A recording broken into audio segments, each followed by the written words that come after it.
Assalamualaikum warahmatullahi wabarakatuh. Apa kabar anak-anak?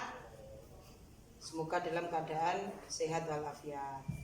Baik, kali ini kita pertemuan kedua, tapi tetap membahas tentang penyembelihan binatang. Saya akan memberikan penjelasan nanti tentang penyembelihan. Di antaranya yaitu, coba lihat peta konsep ini. Penyembelihan itu yang akan kita bahas, di antaranya ada pengertian, ada rukun, terus syarat. Syarat itu dibagi tiga: syarat orang yang menyembelih, syarat hewan, syarat alat, kemudian sunnah penyembelihan, terus dalil. Tapi dalilnya nanti akan kita bahas di pertemuan selanjutnya. Oke, baik anak-anak. Dalam masalah pengertian penyembelihan binatang, saya akan memberikan contoh atau ilustrasi semacam ini, yaitu ini tangkai pohon pisang. Dalam menyembelih binatang, ini binatangnya dibaringkan, tusuk di sebelah kiri, kemudian dipotong dengan membaca kalimat Allah atau basmalah, Bismillahirrahmanirrahim, kemudian seperti ini. Nah, akhirnya kan putus, tapi tidak boleh putus lehernya, secara putus tol tidak boleh. Itu hukumnya makruh. Jadi ini harus putus. Nah, yang putus ini putus apanya? Yaitu putus saluran makan, saluran nafas, saluran minum, dan urat nadi pada pangkal leher. Ini menyembelihnya di pangkal leher. Pada pangkal leher binatang halal berdasarkan ketentuan syarak. Syarak itu adalah hukum Islam. Jadi yang dimaksud hukum Islam itu ya syarat rukunnya, seperti itu. Jadi dari demonstrasi ini akhirnya kita bisa mengambil pengertian tentang penyembelihan binatang, yaitu memutuskan saluran makan, minum, nafas, urat nadi pada pangkal leher. Ini pangkal leher binatang halal berdasarkan ketentuan syarak. Nah, seperti itu pengertiannya. Ini saya taruh dulu pisau dan tangkai pohon pisangnya. Jadi tadi pengertiannya, pertama yang kita bahas adalah pengertian. Kita ulang: memutuskan saluran makan, minum, nafas, urat nadi pada pangkal leher binatang halal berdasarkan ketentuan syarak, yaitu syarat dan rukun Islam. Seperti itu. Oke, baik. Sekarang kita membahas tentang rukun. Rukun penyembelihan itu ya sesuatu yang harus ada biar penyembelihan itu bisa terjadi. Jadi penyembelihan bisa terjadi harus ada siapa? Satu, rukunnya. Otomatis orang yang menyembelih. Orang yang menyembelih harus ada orangnya. Yang kedua, hewan yang akan disembelih. Hewan yang disembelih. Hewan yang disembelih. Saya ingatkan sekali lagi, yang namanya rukun itu adalah sesuatu yang harus ada agar penyembelihan bisa dilakukan. Pertama, harus ada orang yang menyembelih. Dua, hewan yang akan disembelih. Yang ketiga, tujuan penyembelihan. Maksudnya tujuan penyembelihan. Maksudnya tujuan penyembelihan ini adalah agar nanti bisa diketahui halal, kehalalan atau keharamannya. Jadi setelah penyembelihan itu nanti hewan itu halal atau haram. Yang keempat adalah alat. Alat penyembelihan harus ada alatnya. Penyembelihan. Nah, ini yang dimaksud rukun. Jadi rukun penyembelihan ada 4. Selanjutnya syarat. Mengenai syarat. Syarat itu ya sesuatu yang harus ada.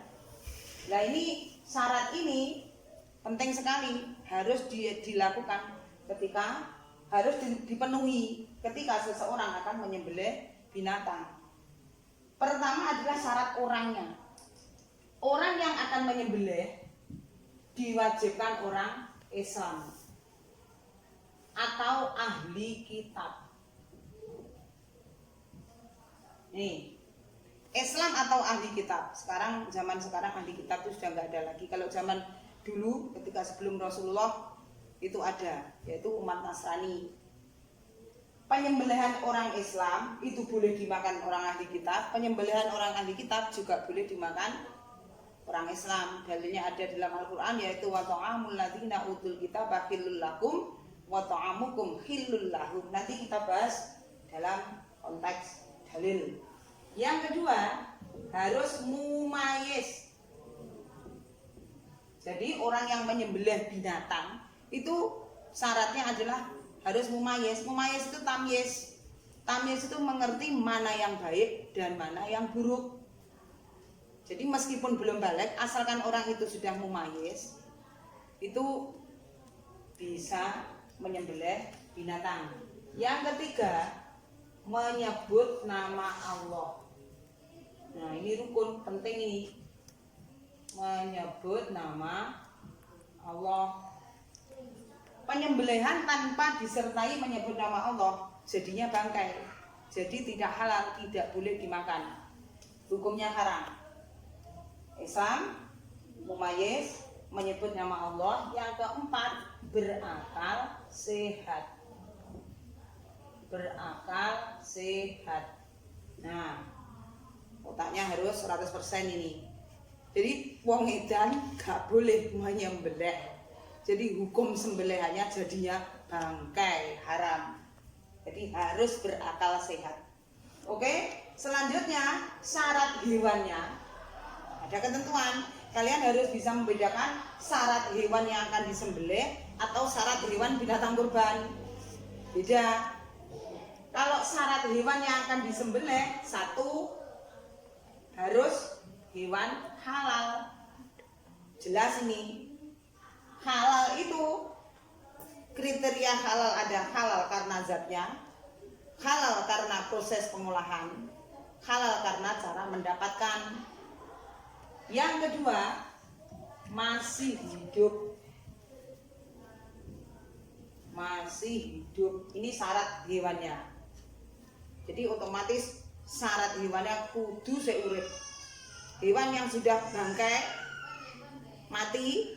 mati dengan sendirinya, itu sudah tidak halal lagi. Jadi hukumnya haram.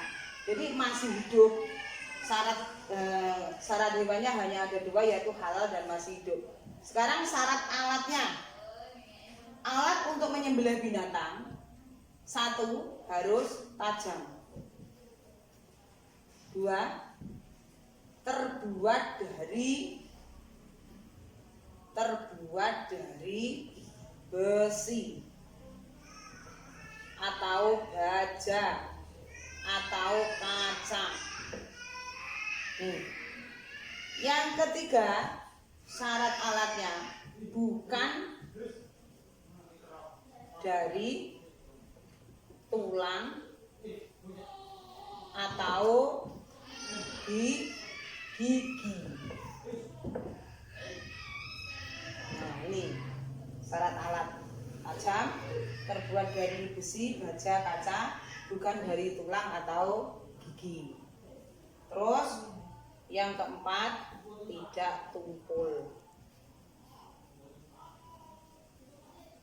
Oke, sekarang kita menginjak ke sunnah penyembelihan. Nomor 1, menghadap kiblat. Yang kedua, menghadap kiblat. Yang kedua, rusuk di sebelah kiri. Rusuk ada dibaringkan ke sebelah kiri. Dibaringkan ke kiri. Yang ketiga, mempercepat proses penyembelihan, proses penyembelihan. Baik, baik anak-anak, kita akan membahas dalil tentang penyembelihan, yaitu A'udzubillahi minasyaitonirrajim. Bismillahirrahmanirrahim. Wa ta'amul ladzina utul kitaba hillul lakum wa ta'amukum hillul lahum. Mari kita preteli satu persatu. Kalian harus paling tidak harus sedikit tahu akan bahasa Arab. Wa, apa artinya? Dan ta'am, kalian tahu apa artinya ta'am? Makanan. Makanan. Alladzina orang utul kitab, ahli kitab. Nah, makanan dan makanan atau sembelihan,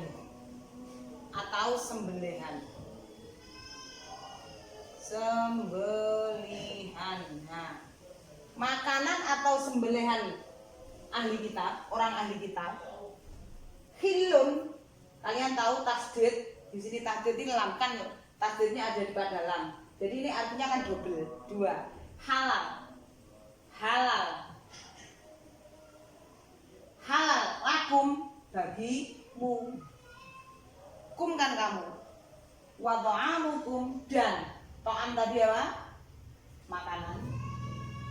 Makanan atau sembelihan. Nah, sembelihan dan makananmu, nikum tadi kan mu, hilun halal, lahum hum apa? Mereka. Maksudnya mereka ini siapa? Mereka adalah ahli kitab. Jadi kalau kita preteli satu persatu, kalian nanti cepat, insya Allah bisa cepat untuk memahaminya. Wa ta'amul ladzina utul kitaba hillul lakum wa ta'amukum hillul lahum. Dan makanan atau sembelihan orang ahli kitab halal bagimu, wa ta'amukum, dan makananmu atau sembelihanmu orang Islam halal bagi mereka. Maksudnya halal bagi orang ahli kitab. Dalil kedua, wala ta'kulu mimma lam yuzkari ismullahi alaihi wa innahu lafisqun. Wa, dan, nah, la, jangan. La artinya kan tidak, jangan. Takulu ini berasal dari akala yakulu, artinya makan. Akala yakulu kan makan. Lah, wawu di sini menunjukkan arti banyak. Kalian, kamu semua. Ini. Dan janganlah kalian makan mimma. Ini berasal dari kata min dan ma. Ya kan? Min kan dari, makan apa? Lam artinya tidak. Jadi kalau kita artikan, dan janganlah kalian memakan dari apa yang tidak yuzkari zal kafro. Zikir itu kan artinya menyebut atau mengingat. Jadi yang tidak,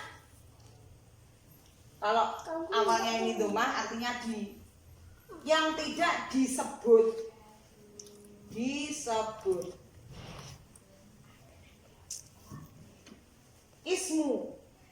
Ismu ini apa? Nama. Coba kita ulang. Dan janganlah kalian memakan dari apa yang tidak disebut nama Allah. Maksudnya binatang yang disembelih tanpa menyebut nama Allah. Alaihi berasal dari kata ala dan hi-nya. Ala ini atas, hi-nya atasnya, atas sembelihan itu. Wa innahu, wa kan dan, karena atau karena, inna sesungguhnya, karena sesungguhnya, lafiskun merupakan suatu kefasikan. Fasik itu dosa, merupakan sebuah dosa. Jadi Wala ta'kulu mimma lam yuzkari smullahi alaihi wa innahu lafiskun. Anak-anak, saya harap harus bisa mengartikan ya. Dan janganlah kalian memakan dari apa yang disebut dari apa yang tidak disebut. Jadi ketika menyembelih tidak menyebut nama Allah atasnya. Wa innahu lafiskun, karena itu sesungguhnya merupakan suatu kefasikan. Siapa?